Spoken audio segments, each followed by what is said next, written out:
Jangan terkejut. Kenapa anjing dijadikan pelindung selepas mati? Bukan sekadar haiwan peliharaan. Di Mesir Purba, anjing ada peranan dalam dunia roh. Lebih mengejutkan, ada anjing yang dimumikan khas sebagai penjaga roh si mati. Ini berkait dengan dewa Anubis, dewa berkepala anjing dan jakal, penjaga alam kematian. Dan yang paling pelik, anjing dipercayai boleh membimbing roh melalui perjalanan ke alam selepas mati, bukan sekadar simbol, tetapi pelindung sebenar dalam kepercayaan mereka.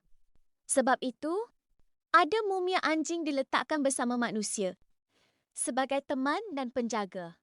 Pada zaman itu, kematian bukan berakhir, tetapi satu perjalanan. Dan anjing dianggap pengawal laluan tersebut. Ini menunjukkan satu perkara, hubungan manusia dan haiwan sangat mendalam sehingga dibawa ke alam selepas mati. Soalan mudah.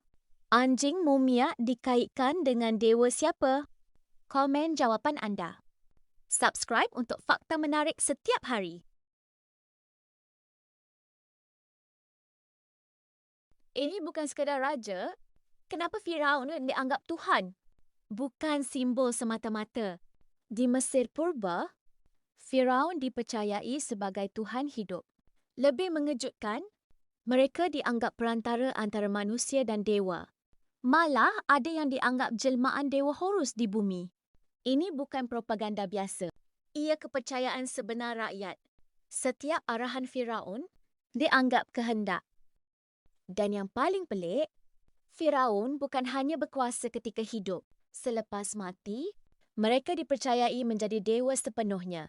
Sebab itu makam mereka sangat besar dan penuh harta sebagai persediaan ke alam selepas mati. Pada zaman itu, politik dan agama bercampur sepenuhnya. Tiada pemisahan. Ini menunjukkan satu perkara, kuasa boleh diperkukuh melalui kepercayaan. Apabila seseorang dianggap suci, kuasa mereka menjadi mutlak. Soalan mudah, Firaun sering dikaitkan sebagai jelmaan dewa siapa ketika hidup? Komen jawapan anda. Subscribe untuk fakta menarik setiap hari. Ini memang mengejutkan. Kenapa kahwin dengan adik sendiri? Bukan satu kes terpencil. Di Mesir Purba, perkahwinan sesama adik-beradik berlaku dalam keluarga diraja. Lebih mengejutkan, ia dianggap normal untuk Firaun. Bukan sesuatu yang pelik pada zaman itu. Kenapa? Kerana mereka mahu mengekalkan darah diraja dan dianggap darah keturunan dewa. Jika berkahwin dengan orang luar, dianggap mencemarkan kesucian itu. Dan yang paling pelik, amalan ini dikaitkan dengan dewa, seperti Osiris dan Isis yang juga adik-beradik.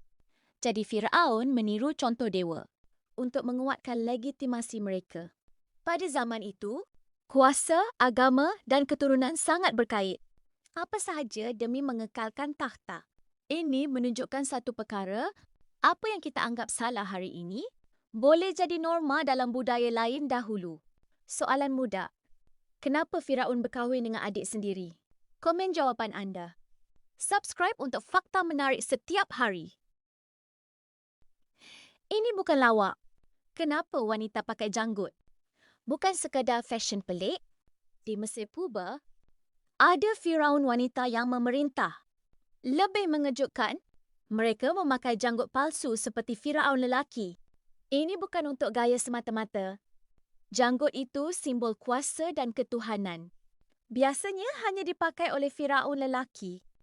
Dan yang paling pelik, walaupun wanita, mereka tetap tampil dengan simbol lelaki untuk dilihat sebagai pemerintah sah. Contohnya Hatshepsut, seorang Firaun wanita terkenal yang menggambarkan dirinya seperti lelaki dalam ukiran, lengkap dengan janggut diraja. Pada zaman itu, imej lebih penting daripada realiti untuk kekalkan kuasa. Ini menunjukkan satu perkara, simbol boleh mengatasi identiti sebenar, asalkan rakyat percaya. Soalan mudah, kenapa Firaun wanita memakai janggut palsu? Komen jawapan anda. Subscribe untuk fakta menarik setiap hari. Ini bukan cerita filem. Pembunuhan dalam istana benar-benar berlaku. Siapa sangka? Di Mesir Purba, ada konspirasi untuk membunuh Firaun. Lebih mengejutkan, ia dirancang dari dalam istana sendiri. Kes paling terkenal melibatkan Firaun Ramses III dipanggil Harem Conspiracy. Rancangannya dibuat oleh isteri sendiri bersama pegawai istana. Tujuannya untuk menggantikan takhta kepada anaknya. Dan yang paling pelik, perbicaraan kes ini direkodkan dalam papirus rasmi, menyenaraikan pelaku dan hukuman mereka. Ada yang dihukum mati, ada yang dipaksa bunuh diri. Pada zaman itu, istana bukan tempat selamat. Penuh dengan politik dan pengkhianatan. Ini menunjukkan satu perkara. Kuasa besar datang dengan risiko besar. Musuh bukan hanya di luar, tetapi juga di dalam. Soalan mudah, apakah nama konspirasi pembunuhan ini? Komen jawapan anda. Subscribe untuk fakta menarik setiap hari.